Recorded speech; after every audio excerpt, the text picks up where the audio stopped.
Hi guys, so I'm Kishana. I am one of the moderators with I Bring the Table, and I have Rye here with me. So Rye, we spoke earlier and we talked about what one of your passions are. If you can just elaborate a little bit on that. One of my biggest passions right now is really focused on leadership and organizational development and cultural change, which is really hard in big organizations. I'm coming from like a startup background, so I've learned a lot of things from things that aren't 100% built yet, but with that, it helps you to create like a better foundation because you understand that things break along the way. And when you're going through organizational changes or you're building a company or you've got young talent, there's like a lot of development that needs to happen there, but a lot of times we're focused on the margin and we're not focused on aligning with our employees. So that way they feel happy, they feel comfortable, they feel like they're supported in their role. So that way, inevitably, it impacts your margin in the best way because when your employees are happy, your customers are very happy. Awesome. So you said when you go in there, one of the questions you ask your client is, what's their 97% and what's their 3%? Mm-hmm. What is your 3%? My 3%, I think to explain to people what that means, when I worked at a company where they believe that 97% of us are amazing, like 97% of any human being is amazing, but we all have something that we need to work on constantly to get to the next phase in our career, our life, or our journey in general.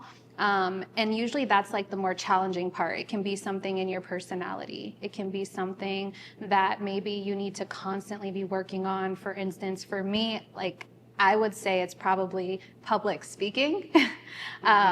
I'm learning how to become more comfortable speaking publicly and in groups of people versus more one-to-one interactions. I like being behind the scenes, but now I'm challenging myself to come more forward, to have like more open conversations amongst bigger groups or in speaking in front of a room.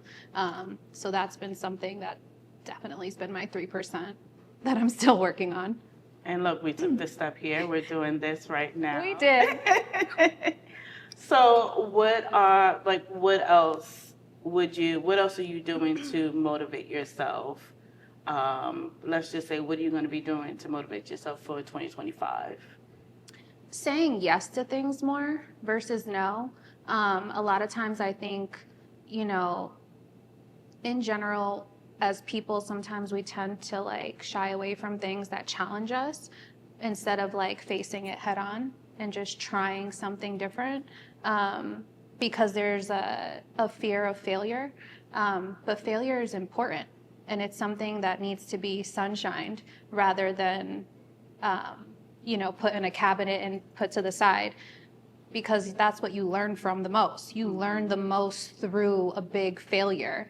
Right. And it's important to accept those things and learn from them so that you can do better things beyond that point. It's just a pit stop. Like, it's going to happen.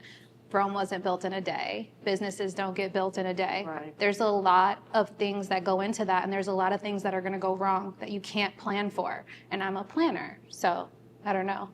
So how do you handle the unexpected? I take it as it comes. Currently, in the role that I'm in, I'm a chief of staff, and it's not a startup company, it's a privately owned company, but there's a lot of things that happen, just based on politics right now. For example, tariffs are severely affecting the company that I'm working at right now. Those are things that we can't anticipate. We don't have like a bird's eye view into like what's going to happen when this administration changes, but we can only set ourselves up by planning it as much as we can based on what we know.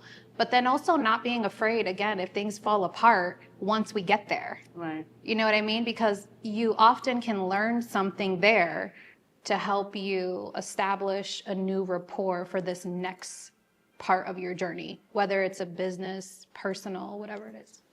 Awesome. So outside of, your passion, your career. What does life look like for Rod personally? Like, what do you do for fun? How do you relax? What self-care looks like? Self-care is number one in my life. Awesome. It's important to turn off. Just as much as you have to be on, you're on like 97% of the time. So, So they go your 3%. is part of that is turning off, but that's a good thing. Right.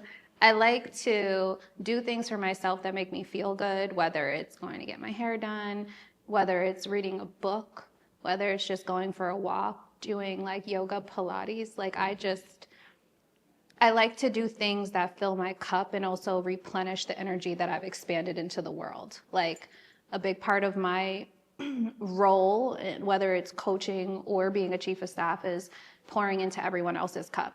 And oftentimes, like, you know, I forget to pour into mine. And when I feel exhausted, that's my indication that I'm not pouring into myself again. So I need to take a second. I need to take a step back. I need to take a mental health day. I need to take a break.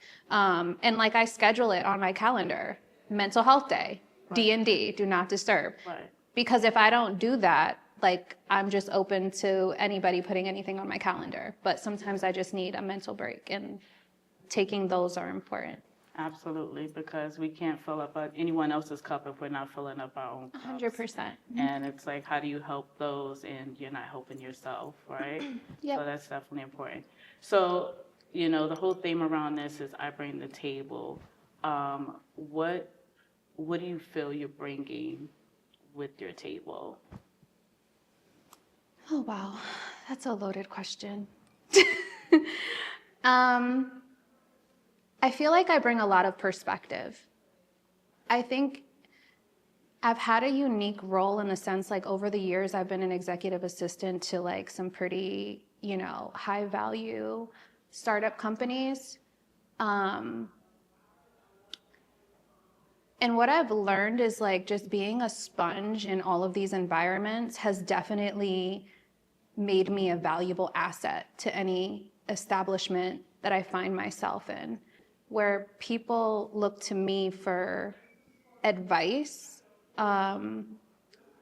sounding board, I guess, thought partner. Those are all the things that come to mind. But I think the only reason why those things happen, again, is because of the journey that I've been on and the roles that I've played. So being that that's a loaded question, I think I bring a lot of experience, but I don't like to get caught up in experience because every company that I've worked for is completely different than the latter. And it's a learning process for me. I like to learn what that new company is. And then I like to go into, like, let's just say my mental toolbox. And as I'm absorbing information, I can help as I hear things to provide solutions, innovative ideas, things like that. So it really just depends on the role and where we're at. But I think going back to your question, it's really just giving perspective and a well-rounded view of what I recommend. So what would you tell the ladies out there in regards to bringing the table, being themselves, being able to balance just life? No is a platform. Mm-hmm. Being a woman is a platform. Burnout is a real thing. Yes, it is. I think once you understand those three things, and then constantly learning is like your number one principle, because everything is changing, and learning how to leverage technology in general. I think when you talk about bringing the table, I think you just have to make sure that you re-up your toolbox, making sure that you have all the proper tools, all the experiences that you're going to, you're collecting those valuable gems, that valuable information that you can only get through experience. Yeah. To help you bring the table to someone else or to another establishment, another business, to your own business. Yeah, I think that's it. Awesome. Yes. So thank you for sitting here with us and doing this interview and bringing the table. Thank you for having me. Yes. is.